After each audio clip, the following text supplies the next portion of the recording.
I don't want to beat you.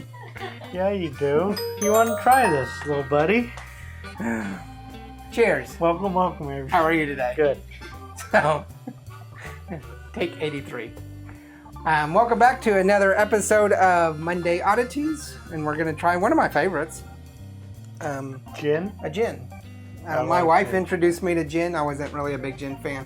The only time I ever had gin, it sucked, and we've said the story many times. But and since then, I've explored lots of gin, and this is becoming one of my favorites. So if you like gin, make sure you hit the like and subscribe. Go ahead and share the channel, and tell us what your favorite gin is. But we're today going to try the gunpowder gin.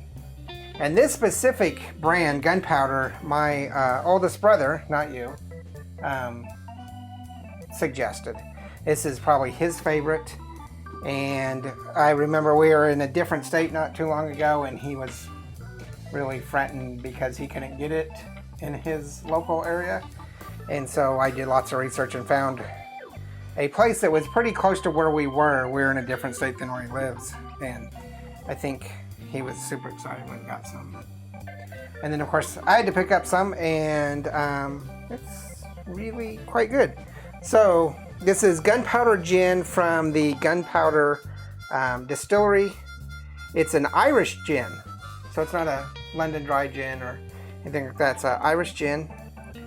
And it comes in at $33.99. That's a pretty decent price for a gin. Yeah. I think when you start getting less in the 20s and below, then you're starting to get more of a grain alcohol flavor. And also just the plain pine tree type gin. Right, the juniper gins. No age statement, obviously it's a gin. Irish gin, and it comes in at 43 proof or 86%. So got a little bit of a kick, which normally I think in a lot of non-whiskeys, you're running at 80% normally. In fact, even in vodkas, it's kind of hard to find. I mean, there are, but vodkas that are not 80%. Same with tequilas. I don't think we've come across a tequila yet that's 80%. Or not 80%. And most of the gins are 80. I think our two local favorites, which is Blackland and Acre, their gin is higher proof. And of course, I don't normally drink gin straight, but that's what we're doing here. I like it with tonic, like an elderflower tonic. I think Cody likes it with the club soda. I like it mixed, like in cocktails.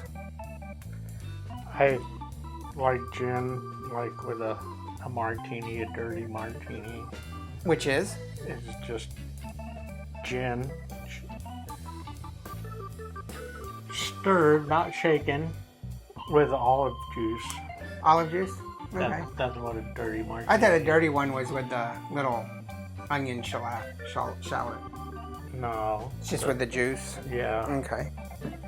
I would rather have a lemon twist.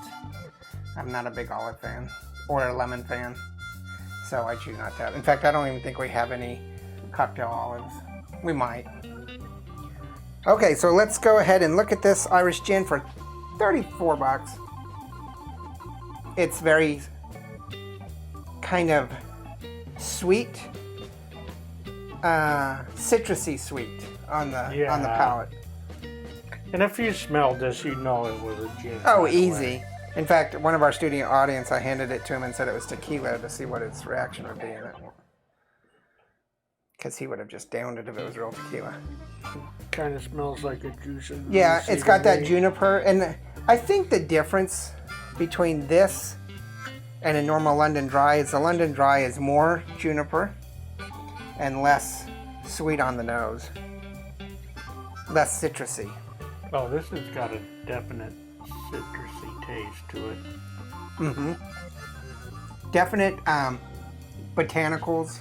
You're getting that juniper, a little bit of a lemon. The citrus is probably more of almost an orange citrus to me. Not quite, but a little bit of a rose, kind of like. Mm-hmm. It's got a little ting, little peppery to it. But not the juniper at all, really. But it's got a little juniper. Yeah. But Not like some of the other ones.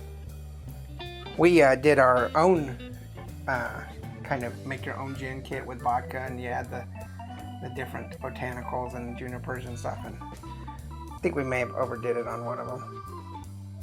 I really like this. This is really good. I'm not really rating it. I think the aroma is very pleasant. It's not overly juniper, overly spruce. I think it's got a really nice palate. Pretty tasty. You get that right amount of floral and botanicals. It's not overpowering, but it's not like weak. Definitely one of the reasons it's my favorite. And it's not overly peppery, and it's definitely not medicinal. No, not at all. And it's like, it's really good. And me being a gin fan, I don't dislike the juniper. I've drank some cheap ass gin before, and I don't know. This is good. Right. This is good. We've tried a whole bunch of gins, and this is a decent one.